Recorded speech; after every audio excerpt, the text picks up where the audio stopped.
الحمد لله وكفى وسلام على عباده الذين اصطفى أما بعد فأعوذ بالله من الشيطان الرجيم بسم الله الرحمن الرحيم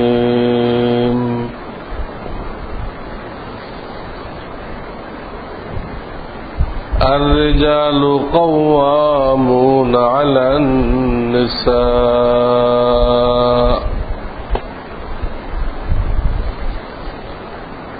وقال تعالى وعاشروهن بالمعروف فإن كرهتموهن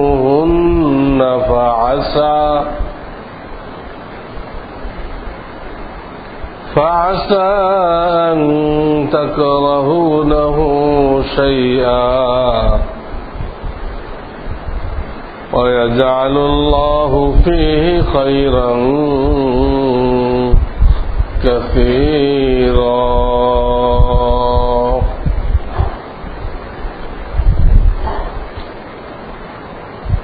صدق الله العظيم बुजुर्गान मोहतरम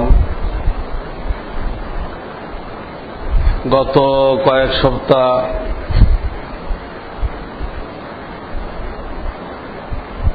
ইসলামের একটা গুরুত্বপূর্ণ অধ্যায় গুরুত্বপূর্ণ ইবাদত বিবাহ শাদী দাম্পত্য জীবন এটা আলোচনা চলতেছিল। এই ব্যাপারে ইসলামের দৃষ্টিভঙ্গি কি, কিভাবে চলতে হবে, তাহলে আমাদের দাম্পত্য জীবন ইবাদতে পরিণত হবে, শান্তিময় হবে, আল্লাহ খুশি হবেন, আল্লাহ রসুল মোহাব্বত করবেন, এটা জানতে হবে। তো এই ব্যাপারে আমি সূরা নিসা 14 নম্বর আয়াত তেলাওয়াত করেছি। এই আয়াতে একটা কথা আল্লাহ বলতেছেন, الرجال قوامون على النساء। স্বামী স্ত্রী দুজন মিলেই জিন্দেগি পার করবে, তো দুজন যদি একই পজিশনের হয় তাহলে চলবে না। কোন প্রতিষ্ঠান, কোন মিল কারখানা এইভাবে চলে না যে দুটা লোক এক সমান পাওয়ারের তারা এই প্রতিষ্ঠানটা চালাই দিচ্ছে, এটা হয় না। একজনকে ওই দুইজনের মধ্যে দায়িত্বশীল বানাইতে হবে। কাজ সবাই করবে, দায়িত্ব একজনের উপর থাকবে। তা না হলে কাজ নষ্ট হয়ে যাবে, দুনিয়ার কোনো কাজও চলবে না, আখিরাত তো চলবেই না। একটা মাদ্রাসায় দুটা প্রিন্সিপাল হবে না, একটা মসজিদের দুটা ইমাম হবে না, একজনকে স্থানীয় ইমাম বানাইতে হবে। মূল ইমাম না থাকলে উনি দায়িত্ব পালন করবেন। দুজন আসল ইমাম, তো মতবিরোধ হবে, ওই মসজিদে তালা লাগবে। এই জন্য আল্লাহ রাব্বুল আলামিন তিনি খালেক, সৃষ্টিকর্তা। কাকে আমির বানানো উচিত এটা তিনি ভালো বুঝেন। তো এই আয়াতের মধ্যে আল্লাহ রাব্বুল আলামিন স্বামীকে আমির বানায় দিয়েছেন, তুমি আমির সাহেব। আর স্ত্রীকে মামুর বানায় দিয়েছেন, তুমি অধীনস্থ। স্বামী তোমাকে যেভাবে পরিচালনা করে তুমি সেইভাবে পরিচালিত হইবা। তার সাথে ঝগড়া করা, তার কথা অমান্য করা,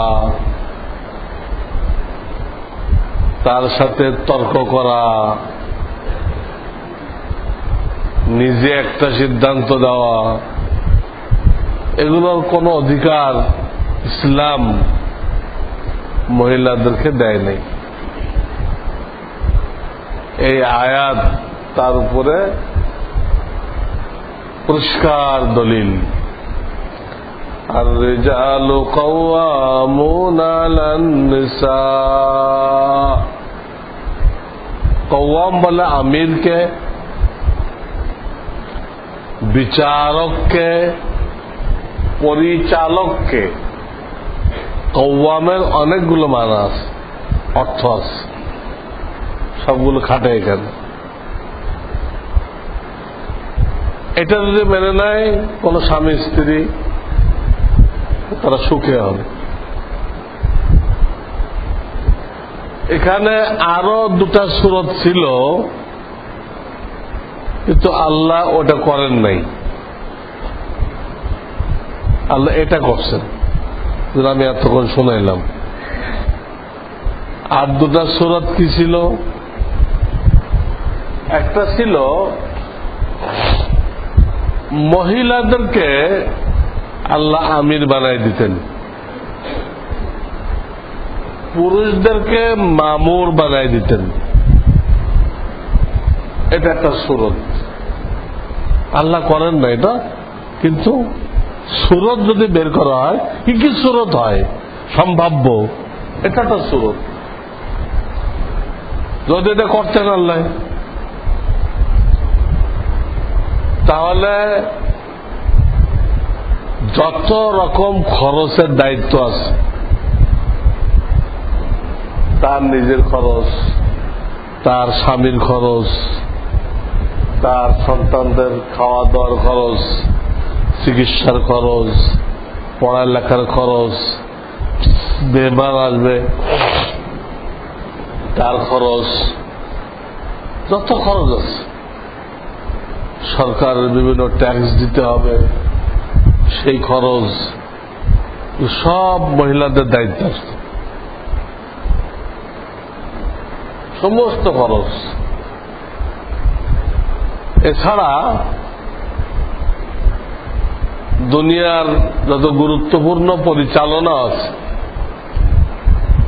রাষ্ট্র পরিচালনা থেকে নিয়ে একদম নিচ পর্যন্ত, এই পরিচালনার দায় দায়িত্ব তাদের উপর আসত।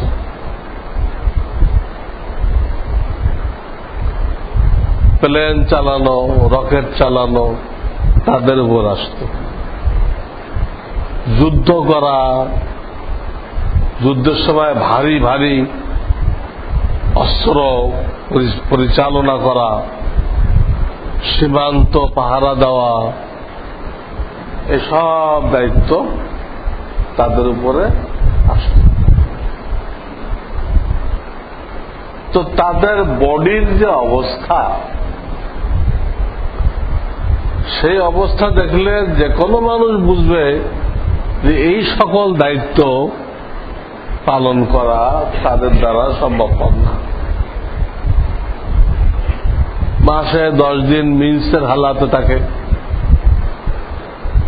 তখন তার মেজাজ একদম নষ্ট হয়ে যায়। কথা বললে একদম তুর্কি বা তুর্কি জবাব দেয়। তুর্কি বা তুর্কি মানে মুখের উপরে। যারা বোঝে না তারা ঝগড়া করে, জ্ঞানী লোকেরা ঝগড়া করে না, জানে যে এখন অসুস্থ, তার মেজাজ ঠিক নেই। এই লোকটা কিভাবে, একে যদি বিচারক বানানো হয়, মেজাজ যদি ঠিক না থাকে বিচার করবে কিভাবে? সব বিচার তো উল্টা করবে। এদেরকে যদি বিচারক বানানো হয়তো এই 10 দিনের সব বিচার ভুল হইত। এই 10 দিন বাদও বাকি 20 দিনের তো ভুল হতো, কারণ ওদের ব্রেন আল্লাহ কম দিচ্ছেন। যেমন শরীরকে শর্ট বানাইছেন, শক্তি কম দিচ্ছেন, ব্রেনের ওয়েটও কম দিচ্ছেন। সূক্ষ্ম বিচার পর্যন্ত পৌঁছা তাদের জন্য কঠিন হইত। দেশের বহু কাজ আছে যেগুলো সবসময় করতে হয়, একদিন অবসর দেওয়া যায় না। সেখানে মহিলারা এই 10 দিন মাজুর, আবার বাচ্চা কাচ্চা দেওয়ার সময় দীর্ঘ টাইম মাজুর, শারীরিক দিক দিয়ে আনফিট।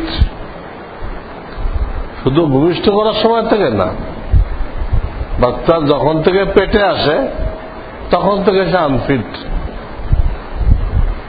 সে খাইতে পারে না, বমি হয়, শরীরের ব্যালেন্স থাকে না। এই লোকটা ট্যাঙ্ক চালাইতে পারবে? এই লোকটা বিমান উড়াইতে পারবে? কাজে এদেরকে যদি কওয়াম বানানো হতো, পরিচালক বানানো হতো, তাহলে দুনিয়া অচল হয়ে যেত। সমস্ত খরচ তাদের দায়িত্বে। এই খরচগুলো তো যোগান দিতে হবে। তার নিজের খরচ, তার স্বামীর খরচ, তার সন্তানের খরচ, তার বাপ মায়ের খরচ, সব তার দায়িত্বে। এই টাকাটা তো ব্যাপক ব্যবস্থা করতে হবে। আসমান তো আসবে না উড়িয়ে, তাকে খাটাখাটনি করে ব্যবস্থা করতে হবে। সে কি রিক্সা চালাতে পারবে? এই শক্তি আছে? এই একটা সুরত আল্লাহ করেন নাই। আল্লাহ দয়া করছেন, মাতৃজাতির উপরে দয়া করছেন।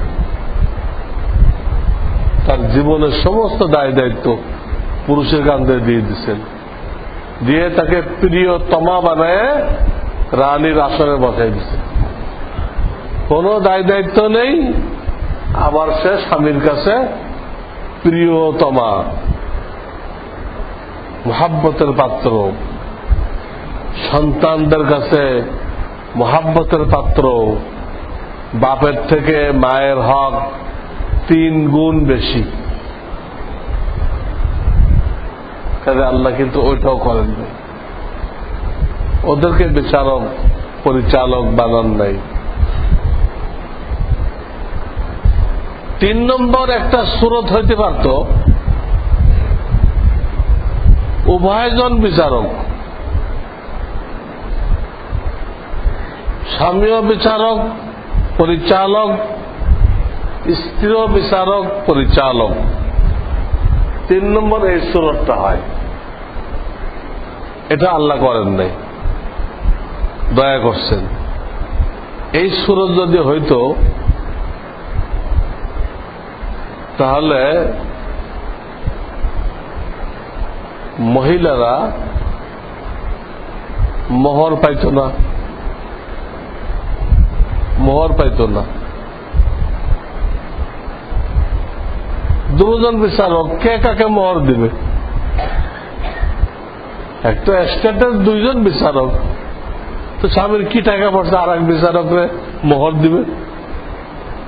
মোহর পাইতো না। আবার খাওয়ার খরচ, পোশাকের খরচ পাইতো না। পুরুষেরটা পুরুষের দায়িত্ব হইতো, তখন সে জোগাড় করবে। মহিলারটা মহিলার দায়িত্বে পড়ত। তুমি কোথেকে খাবা, কোথেকে তোমার কাপড় চোপড় আসবে, তুমি ব্যবস্থা করো, আমার তো কোনো দায়িত্ব নেই। যাত্রা তার উপরে। অপরদিকে সন্তানদের লালন পালনের খরচ, পড়াশোনার খরচ, চিকিৎসার খরচ, বাসা ভাড়া, এগুলো দুজনের উপর আসত। এগুলো দুজনের উপর আসত। 20,000 টাকা বাসা ভাড়া, 10,000 স্ত্রী দিবে, 10,000 স্বামী দিবে। স্ত্রীর কোন দায়িত্ব স্বামী নেবে না।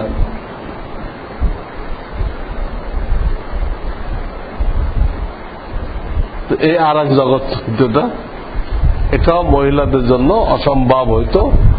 এটা তার সমস্ত খরচ তাকে বহন করে, আবার ছেলেপেলের খরচ, মেহমানের খরচ, বাড়ি ভাড়ার খরচ, সরকারি ট্যাক্সের খরচ, এই সব কিছু অর্ধেক দেওয়া, এটা সম্ভব হতো।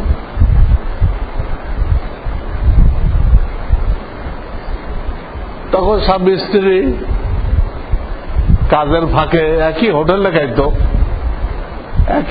খাইত, কিন্তু স্বামীর বিল স্বামী দিত, স্ত্রীর বিল স্ত্রী দিত। স্ত্রীর বিল স্বামী দিত না। আর কোন জায়গায় দেখবে যে দুইজন আলাদা আলাদা বিল দিচ্ছে, সব তো স্বামী বহন করতেছে। ইসলাম তো কত কঠিন ভাবে বলে দিচ্ছে যে একটা মহিলা থেকে তুমি যদি ফায়দা উঠাইতে চাও, যে কোনো ভাবে ফায়দা উপকার নিতে চাও, তার সৌন্দর্য থেকে, তার সেবা থেকে, তার আখলাক থেকে, বা তার থেকে সন্তান নেওয়ার ক্ষেত্রে যে কোনো দিক দিয়ে ফায়দা উঠাইতে চাও, তার আগে ওই মহিলার জীবনের দায় দায়িত্ব তোমাকে নিতে হবে। এর আগে তার দিকে তাকানো জায়েজ নেই। অন্য ফায়দা পরে, পয়লা তো মানুষ দেখে সৌন্দর্য আছে কিনা, দেখতে আকর্ষণীয় কিনা, এটা হল পয়লা ধাপ। তার জীবনের দায়িত্ব নেওয়া ছাড়া এটাও জায়েজ নেই। কুদৃষ্টি হারাম কেন? কুদৃষ্টি হারাম কেন? আপনি একটা মহিলার সৌন্দর্য ভোগ করলেন 2 মিনিট, অথচ তার জিন্দেগির কোন দায় দায়িত্ব আপনার উপরে আসতেছে না, তো ইসলামে এলাও না। তো 3টা সুরত হইতো, 3টা সুরত হতো। আল্লাহ তাআলা বড় এহসান করে, মাতৃজাতির উপরে বড় এহসান করে এই সুরতটা দিচ্ছেন যে তুমি অধীনস্থ আর তোমার স্বামী পরিচালক, তোমার কোনো খরচের দায় দায়িত্ব নেই। বিয়ের আগ পর্যন্ত বাপে পালবে, বিয়ের পরে স্বামী পালবে। স্বামী মাজুর হয়ে গেছে, সন্তানরা পালবে, তাদের খরচের কোনো দায় দায়িত্ব নেই। মেরাজ পাবে কিন্তু তারা আবার বাপের থেকে পাবে, স্বামীর থেকে পাবে, ছেলের থেকে পাবে, পাবে অনেক জায়গার থেকে, কিন্তু খরচের কোনো দায়িত্ব আল্লাহ তাদেরকে দেয় নেই। যা পাইল তার ইচ্ছা, স্বামীর সাথে পরামর্শ করে হজ উমরার জন্য ব্যয় করতে পারে, মসজিদ মাদ্রাসার জন্য ব্যয় করতে পারে, ছেলেদের শিক্ষা দীক্ষায় কিছু অংশগ্রহণ করতে পারে, তার ইচ্ছা, তার ইচ্ছা। শরীয়ত কোন নির্দিষ্ট করে দেয় নেই, তার উপর ছেড়ে দিচ্ছে, তার উপরে ছেড়ে দিচ্ছে। এই জন্য কিতাবে যে লেখা আছে, প্রত্যেক স্বামীর তৌফিক অনুযায়ী তার স্ত্রীকে হাত খরচ দিতে হবে। স্ত্রীর হকের মধ্যে এটা একটা হক। কিতাবে লিখছে হাত খরচ যেটা দিল স্বামী এইটার কোনো কৈফিয়ত চাইতে পারবে না। প্রত্যেক মানুষের কিছু মনোবাঞ্ছা আছে, আবেগ আছে, বৈধ। ওই টাকাটা সে তার ইচ্ছা পূরণ করবে, তার বাপ মার খেদমত করতে পারে, স্বামীর খেদমত করতে পারে, তার ইচ্ছা, দান করতে পারে। ওটার কোনো কৈফিয়ত নেওয়ার অনুমতি নেই আমাদের। শুধু এতটুক বলে দিতে হবে যে বৈধ জায়গায় ব্যয় করবা, আর কোনো শর্ত নেই। কোথায় করবা, তোমার যেখানে মনে চায় সেখানে করবা, আমাদের কিছু বলার নেই। এই হলো হাত খরচ দেওয়ার ফর্মুলা শরীয়তের। অন্য যে কোনো টাকা দেন, আপনি কৈফিয়ত চাইতে পারবেন। তো ওই 5,000 টাকা কোথায় কি হয়েছে আমাকে জানাও, খরচের লিস্ট দাও, ভাউচার দাও, ঠিক আছে। হাত খরচে এটা বলতে পারবেন না। দেখেন, তারা শুধু পাইতেছে, অথচ খরচের দায়িত্ব দেয়নি। তাহলে যা পাইতেছে এরা বেশি না? স্বামীর থেকে, সন্তান থেকে, বাপের থেকে যা পাইতেছে ভাইয়ের অর্ধেক পাইতেছে। একবারে কম তো না, ভাইয়ের অর্ধেক থেকে কম বলা যায়। ভাইয়ের উপরে দুনিয়ার খরচের দায়িত্ব, আর এর কোনো দায়িত্বই নেই। আবার পাইতেছে অর্ধেক, কম পাইল না বেশি পাইল? এই কথা যদি আমাদের মেয়েরা বুঝতো যে আমরা অর্ধেক পাইলাম, তাহলে বেশি পাইছি। আল্লাহ তো আমাদেরকে খরচের কোন দায়িত্ব দেয়নি, অর্ধেকটাই বেশি। ভাই আমার ডবল পাইল, তার মতো অনেক দায়িত্ব, তার নিজের খরচ, তার বিবির খরচ, তার সন্তানের খরচ, তার বাপ মার খরচ, তার মেহমানের খরচ, তার মসজিদ মাদ্রাসার খরচ, কত খরচ।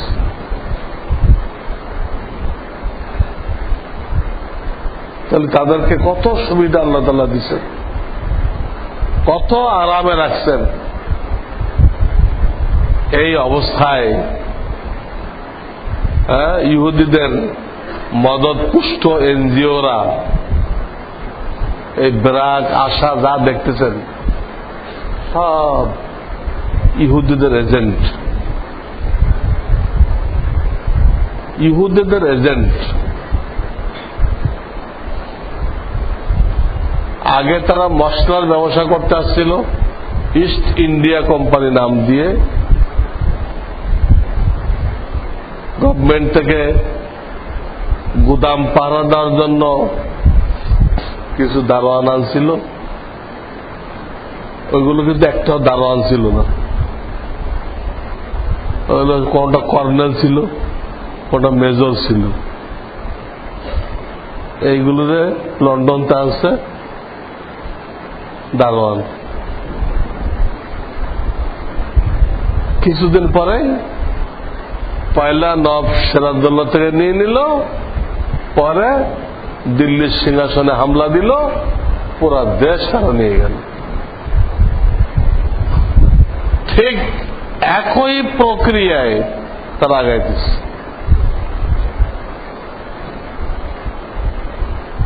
একই বউ শাড়ি পাল্টায় আসছে। এখন যারা ইংরেজি পড়ছে তাদের তো বোঝার কোনো শক্তি নেই যে একই বউ, এটা শাড়ি পাল্টাইছে। একমাত্র যারা কোরআন পড়ছে, হাদিস পড়ছে, ইহুদি খ্রিস্টানদের দৃষ্টিভঙ্গি জানে, তারা ধরে ফেলবে। এটা কোরআনে খুলে খুলে বলা হয়েছে, ওরা কি চায় খুলে খুলে বলা হয়েছে। আমরা ধরে ফেলি একই। এটা দেশের কোন মঙ্গলজনক না। বাংলাদেশের জনৈক প্রধানমন্ত্রী একবার বলছিল যে আমার সরকারের উন্নতির একটা দিক হল আমাদের সময় এ দেশে এত এনজিও আসছে, কোন সরকারের সময় এত এনজিও আসে না। তো সবাই মনে হয় খুশি হয়ে গেছে, হ্যাঁ এটা একটা বিরাট কল্যাণ। কিন্তু কোন আলেম খুশি হয়নি যে আপনি খাল কেটে কুমির আনবেন, আবার সেটা আপনার ফজিলাত বয়ান করবেন। আমার ফজিলাত, আমি খাল কেটে এতগুলো কুমির আনতে পারছি, এতগুলো কুমির কতগুলো মানুষ খাবে, তো ফজিলাত কি? সবসময় দেশের দুশ্মন, ইসলামের দুশ্মন, মাতৃজাতির ইজ্জতের দুশ্মন, ইজ্জতের দুশ্মন। এই জন্য বলি যে এদেরকে ফুলের মালা না, জুতার মালা দিয়ে বরণ করা উচিত। ডক্টর ইউনূস যারা আছে, জুতার মালা। ইহুদিদের লোক, কাফেরদের এজেন্ট।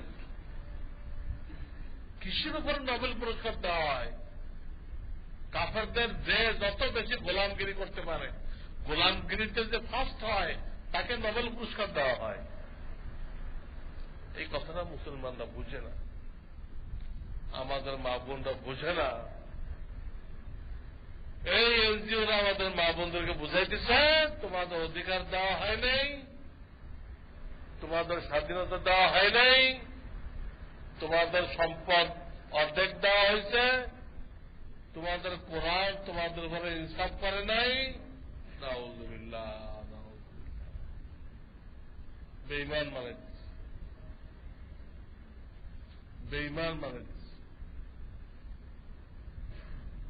আমাদের মেয়েদেরকে আমরা দিন শিখাই নাই, ওরা ওটা বিশ্বাস করতেছে। বাইরে আমাদেরকে এত ঠকানো হয়েছে। আর এই লোকগুলো 7 সমুদ্র 13 নদী পাড়ি দিয়ে আমাদের স্বাধীনতা দিতে আসছে, হ্যাঁ, আমাদের অধিকার আদায় করে দেওয়ার জন্য আসছে। তো এরাই তো আমাদের আপন, এরাই তো আপন। আমাদের মেয়েরা, আমাদের স্ত্রীরা এই এনজিওর এই মহিলাগুলোকে আপন মনে করছে। আগে মেয়েরা ঘরে থাকতো কত ইজ্জতের সাথে, এখন তাদেরকে রাস্তা তৈরি করতে নামানো হয়েছে, সারাদিন হাড় ভাঙা খাটতেছে। এই হল এনজিওদের অবদান। ঘরে বসে আরামে ছিল, হাঁস মুরগি পালত, এখন তাদেরকে বিল্ডিং তৈরি করতে লাগানো হয়েছে। এই স্বাধীনতা দিল। তাদের ইজ্জত এনজিওর কর্মকর্তারা লুণ্ঠন করতেছে। এনজিওর কর্মকর্তারা আপনার আমার বিবির, মেয়েদের, মায়েদের ইজ্জত পর্যন্ত লুণ্ঠন করতেছে। চিন্তা করেন। এবং বর্ডার এলাকায় প্রত্যেকটা এই এনজিওদের অফিসে বাকায়দা নিয়মতান্ত্রিক এদেরকে প্রশিক্ষণ দেওয়া হচ্ছে। কোন লোকের ঢোকার অনুমতি নেই সেখানে। ইহুদি খ্রিস্টানদের এই প্রতিষ্ঠানগুলোতে কোন লোকের ঢোকার পারমিশন নেই। সেখানে যুদ্ধের প্রশিক্ষণ দেওয়া হচ্ছে। যুদ্ধ করে যদি এই দেশ আবার নিতে হয় আবার নিবে। আগে যেভাবে নিছিল পলিসি ভিন্ন হবে, কিন্তু এই সোনার বাংলা দ্বিতীয়বার এর লোভ তারা ছাড়তে পারতেছে না। ইহুদি খ্রিস্টানরা এই দেশের লোভ, ছোট্টটা দেশ, খুব শান্তির দেশ এটা। এইখানে তারা রাজত্ব করে এর লোভ সামলাতে পারতেছে না। আবার কিভাবে এই দেশটা দখল করা যায়, ইসলাম উৎখাত করা যায়, মা বোনদেরকে ভোগের পাত্র বানানো যায়, এর জন্য তারা সব পরিকল্পনা নিয়ে রাখছে। আরো যা করতেছে বলার মতো না। কিন্তু কোন সরকার আছে কিনা জানা নেই আমার। এমনি তো আছেই, কিন্তু থাকার অর্থ কি? না থাকলে তো আরো ভালো চলত। থেকে যা চলতেছে, যে না থাকতো তত্ত্বাবধায়কের সময় তো সরকার থাকে না, আরো ভালো চলে। এই দেশে এইডস চিকিৎসার নামে অনেকগুলো কেন্দ্র খোলা হয়েছে। ধরেন 50টা কেন্দ্র খোলা হয়েছে এইডস চিকিৎসা। যে দেখেন কোনটাতে এইডস এর কোন চিকিৎসা দেওয়া হইতেছে না, কোন চিকিৎসা দেওয়া হয়েছে, কারণ এইডস নেই। সেখানে সমকামিতার প্রশিক্ষণ দেওয়া হইতেছে আর তার জেলি সরবরাহ করা হচ্ছে। বললাম আপনার সাইনবোর্ডে লিখছেন এইডস চিকিৎসা, আর কাজ করতেছেন এইগুলো কি হল? বলে না, এইভাবে সমকামিতার যখন হবে, ব্যাপকতা লাভ করবে, তখন এইডস শুরু হবে, তখন আমরা চিকিৎসা দিব। এখনো তো এই দেশে এইডস শুরু হয়নি। হুজুরদের ওয়াজ নসিহতের কারণে এদেশের লোক এখনো ওই পরিমাণ জেনা ব্যভিচারে লিপ্ত হয় নাই, এই পরিমাণ মদ খাওয়াতে লিপ্ত হয় নাই যে এইডস হবে। ওরা এইডস হওয়ার ব্যবস্থা করতেছে, এইডস হওয়ার পরে চিকিৎসা দিবে। কত বড় ধোঁকাবাজি! সাইনবোর্ড লাগাইলে এইডস চিকিৎসা, আর তুমি কোটি কোটি টাকা ব্যয় করতেছ লোকদেরকে সমকামী বানানোর জন্য, যা ইসলামের জিনার থেকে হারাম। জিনার থেকেও কয়েক হাজার গুণ হারাম, এটা শিক্ষা দিচ্ছে। এবং এখন তাদেরকে বলা হয়েছে ফেসবুকের মাধ্যমে যে তোমাদের এখন আর লুকায় থাকার সময় নেই, তোমরা এখন ওপেন হও, তোমরা জায়গায় জায়গায় সভা করো, সেমিনার করো, খোলামেলা অন্য লোকদেরকে দাওয়াত দাও, সমকামিতার মজা অন্যদেরকে বুঝাও। এইভাবে দাওয়াত দেওয়া হইতেছে। স্বাধীন দেশের মধ্যে, মুসলমানদের দেশের মধ্যে এই কাজ করে লূত আলাইহিস সালামের কওম কিভাবে ধ্বংস হয়েছে, এটা উল্টা কাজ। পায়খানা রাস্তাকে আল্লাহ এই কাজের জন্য সৃষ্টি করেন নাই।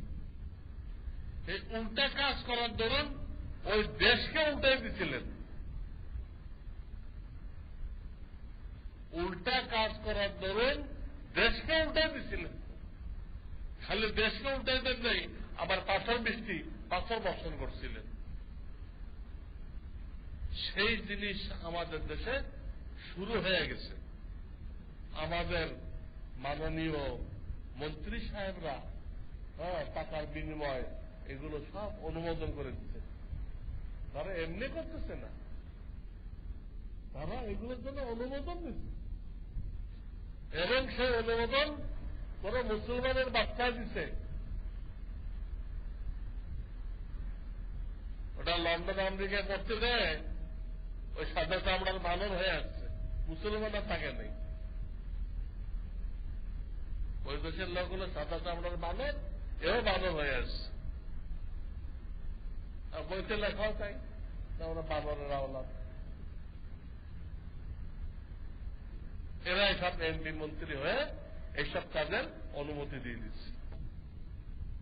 এদের চুরি দেশ জাহান্নামে যান। আমার টাকা দরকার, 5 বছরে আমার 500 কোটি টাকা হইতে হবে।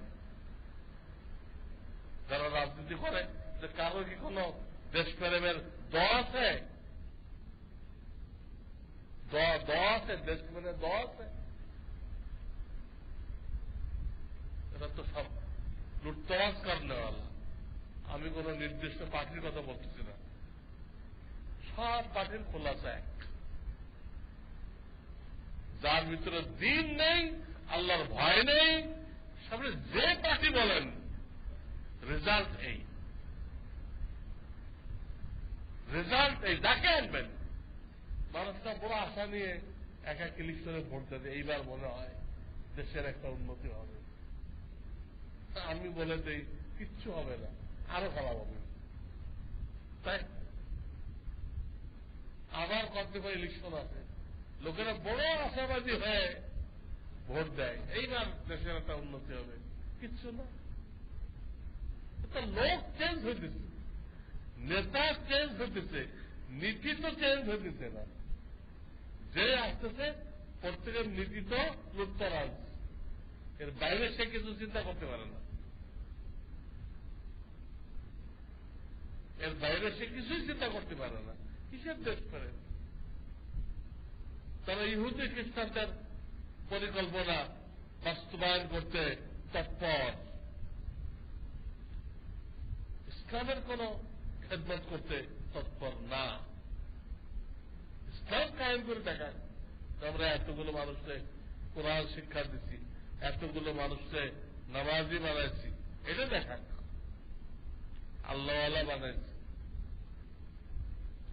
যাই হোক, মূল আলোচনা চলতেছিল, আল্লাহ মা বোনদেরকে অনেক ইজ্জত দিচ্ছেন, কিন্তু এই এনজিও গুলো তাদেরকে গলত বুঝাই দিচ্ছে, বুঝাই বিপদগামী করতেছে, যেটা ভবিষ্যৎ দেশের জন্য সাংঘাতিক ক্ষতিকর। সাংঘাতিক ক্ষতিকর, আমরা সব হারাই ফেলব। এনজিওরা যদি এইভাবে আমাদের মা বোনদের বুঝাইতে থাকে, একসময় না দেশ থাকবে, না ইসলাম থাকবে, না মা বোনদের ইজ্জত থাকবে। আলেম হিসেবে আমরা বুঝি আমাদের জানাই রাখা দায়িত্ব। যদি জনগণ মানে, আল্লাহ হেফাজত করবেন। যদি না মানে, তাহলে হুজুরা কি বুঝে? হুজুর কি এনজিও টেনজিও জানে নাকি এনজিও কি জিনিস? আমি তখন শেয়ার বাজারের বিরুদ্ধে বয়ান করতাম, আপনাদের অনেকে মনে করছে হুজুর কি শেয়ার বাজার বোঝে নাকি? আমার কথা মানে নাই। পরে এক একজনের জন্য 1 কোটি 2 কোটি লস গেছে, তখন হুজুর আপনি তো ঠিকই করছিলেন, আপনি তো ঠিকই করছিলেন, যেটা জুয়া, আমার তো 2 কোটি গেছে। তখন তারা স্বীকার করছে যে হুজুরা এগুলো বুঝে, যে কোরআন হাদিস বুঝে, সে কোনটা বুঝে না। আপনারা তো দুনিয়ার 1 পিঠ বুঝেন, আমরা 2 পিঠ বুঝি, উপরটাও বুঝি, ভিতরটাও বুঝি। মানলে কামিয়াব, না মানলে পুরা দেশ পাওয়া ধ্বংস হবে। তো আল্লাহ তাআলা আমাদের মা বোনদেরকে সহি বুঝদার করুক। তারা পুরুষরা যেভাবে ধর্মীয় দৃষ্টিভঙ্গিতে পরামর্শ দেয় এইটা যদি মেনে চলে তো সুখ শান্তিতে থাকবে। আর তাদের এনজিওদের কথা শুনে কিসের ঘর কিসের ভর, কিসের ঘর কিসের বর, ভাঙ্গা ঘরে থাকবো না, স্বামীর কথা মানব না, এই কোরআন গাইতে থাকে, তাহলে আর সুখ শান্তি কিছুই থাকবে না, কিছুই থাকবে না। এটা ওই লন্ডন আমেরিকার মতো জাহান্নামে পরিণত হবে। আল্লাহ আমাদেরকে হেফাজত করেন। আখিরু দাওয়ানা আনিল হামদুলিল্লাহি রাব্বিল আলামিন।